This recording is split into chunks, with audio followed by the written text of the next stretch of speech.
Zombie Apocalypse.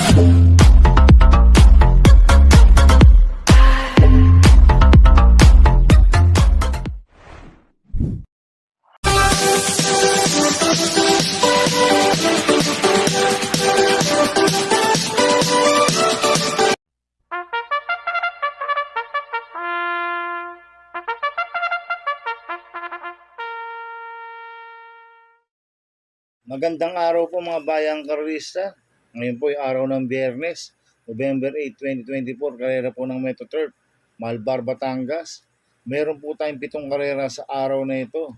Nandito naman po yung lingkod, Drunken Master Wang po, aka Elo Atubudoy, para magbigay ng giya at analysis sa inyo mga bayang karista. Mga bayang karista, start po ng karera rin ay 5 p.m. At bago po ako magsimula magbigay ng giya at analysis, huwag pong kalimutan, subscribe, like and share YouTube channel ko po. Siyempre, huwag din mong kalimutan i-click yung notification bell ko para updated po kayo sa mga bagong video ko. Kaya mag-start na po ako sa pagbibigay ng giya at analysis. Race 1, winner take all, covers races 1 to 7. May 5 kabayong tatakbo. 3-year-old and above maiden race sa distance 1,400 meters.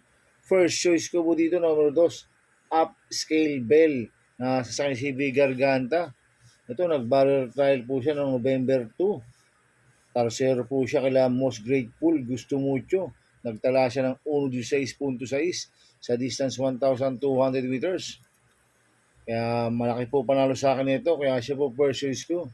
Second choice ko po, numero 1, American Ford. Sasama ni Marlon P. Cañete.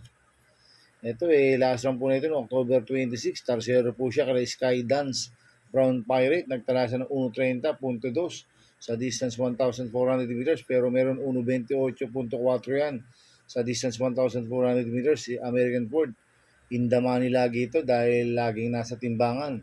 Kaya may panalo sa akin to, kaya siya po second choice ko.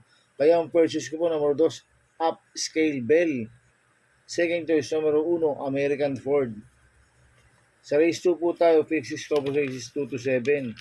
May 8 kabayong tatakbo. Rating base system class 41621 sa distance 1,200 meters. First choice ko po dito, number 3, iSociety na sasama ni JD Pabilik. Siya po yung mayroong best time dito na 1.13.2 sa distance 1,200 meters. Last run po na ito no October 30. Segundo po siya kay Louisville. Nagtala siya ng 1.14.6 sa distance 1,200 meters. Kaya malaki po panalo sa akin ito. Kaya siya po first choice ko.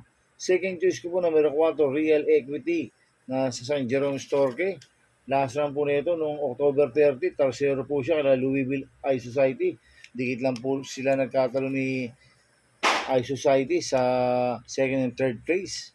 Kaya sa akin malaki rin po panalo sa akin ito. Kaya siya po second choice ko. Kaya ang first choice ko po naman 3, iSociety. Second choice numero 4, Real Equity. Sa race 3 po tayo, pick 5 cover races 3 to 7.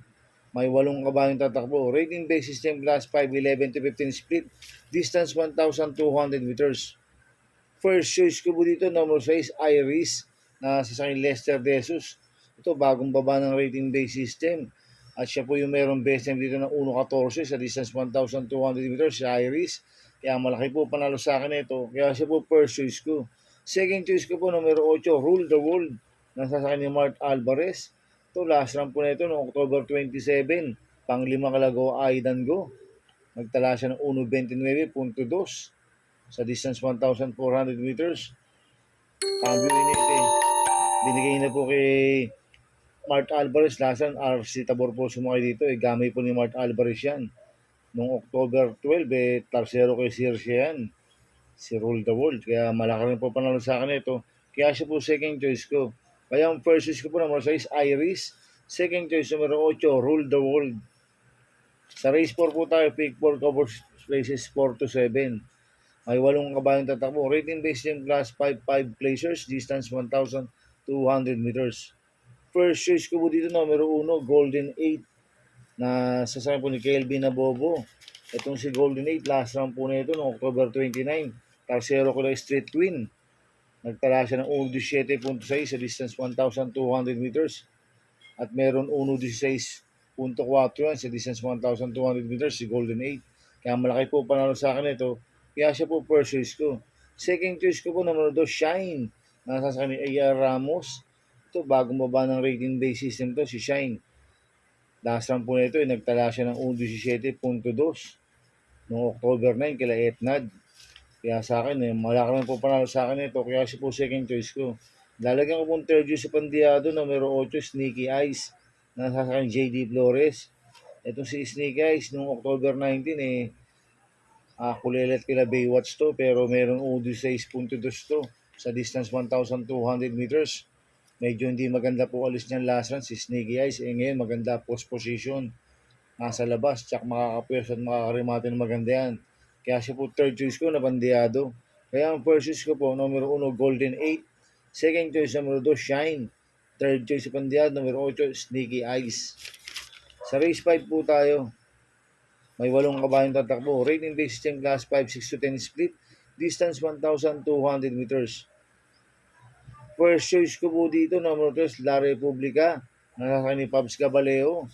Siya po yung merong best time dito ng 1.14.6 sa distance 1,200 meters. Last run po nito no October 27, segundo kay Modern Verde, si La Republica. Kaya malaki po panalo sa akin ito, kaya siya po first choice ko. Second choice ko po, numero 8, Within Reach. Nakasa ni Michael De Jesus. Ito, bago maba ng rating base system to. Last run po nito no October 12, pang-anim po siya sa kakopol entry niya kay Professor Jones. Nagtala siya ng 1.30 media sa distance 1,400 meters.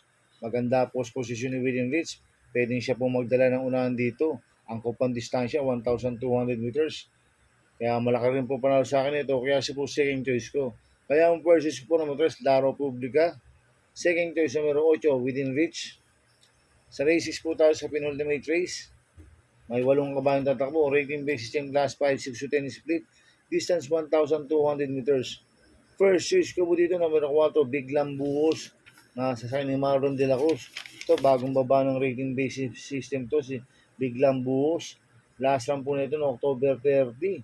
Pang-anim kilometric Laila. Nagtala siya ng 16.8 sa distance 1,200 meters, pero meron 1.14 medya yan sa distance 1,200 meters, si Big Lambuos. Second choice ko po, numero 7, Golden Area. Nasa sa dyan Alvin Guse. Last run po na ito no October 29. Segundo po siya kay Golden Buzzer. Inabot lang siya ni Golden Buzzer last run. Nagtala siya ng 1.15.4 sa distance 1,200 meters. Kaya sa akin, may panalo rin sa akin yan. Kaya siya po second choice ko. Lalagyan ko po third choice sa Pandiado, numero 2, Dugong Bugaw. Sa San Claro Espare. Ito, bagong baba rin po ng rating base system, si Dugong Bugaw. Merong 1.14 medyan sa distance 1,200 meters. Kaya siya po third choice ko na Pandiado. Kaya ang first choice ko po, numero 4, Big Lambuos. Second choice, numero 7, Golden Area. Third choice sa Pandiado, numero 2, Dugong Bugaw. Sa race 7 po tayo sa last race. May 8 kabayong tatakbo. Rating based system class 5, 11 to 15 split.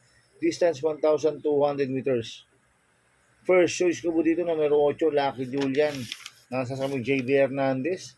Last run po nito no October 30. Tarsero po siya kala Mythic Laila Captain Bob. Nagtala siya ng 1.15.4 sa distance 1,200 meters.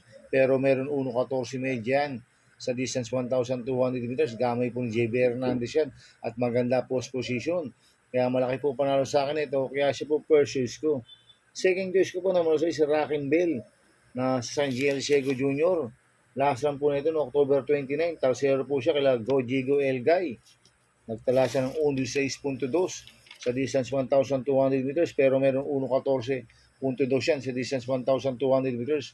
Kaya malaki po panalo sa akin ito. Kaya siya po second choice ko. Kaya ang first choice ko po, numero 8, Lucky Julian. Second choice, numero 6, Rockin' Bell. Good luck and happy racing mga bayang karista. Inuulit ko ito, igabay ko lang at analysis ko. Pero pagdating sa tayan, kayo pa din masusunod. Sana iswertein tayo at magsitama. Kaya good luck po sa ating lahat mga bayang karista. Mga bayang karista, shoutout muna ako. Happy racing po sa mga bagong subscriber ko at sa mga walang sawang sumusubaybay sa YouTube channel ko. Maraming salamat po. At happy racing din po sa mga Dabarkadan o TV. Kila paring Paxi Villar, kay paring Arnel Lorenzana, kay Sir Abin Prihinal, kay Sir Imo Rodriguez, kay Sir Dudoy De Jesus, kay Mac Villar, kay Piwi Pulintan at kay Kuya Junior Villar, happy racing po sa mga taga-Barkadaan OTV. Kaya mga bayang karista, please subscribe mo YouTube channel at Tubudoy 2.0. At sana lagi niyong panoorin ang scope, huwag niyong skip. Kaya maraming salamat po sa inyo and God bless.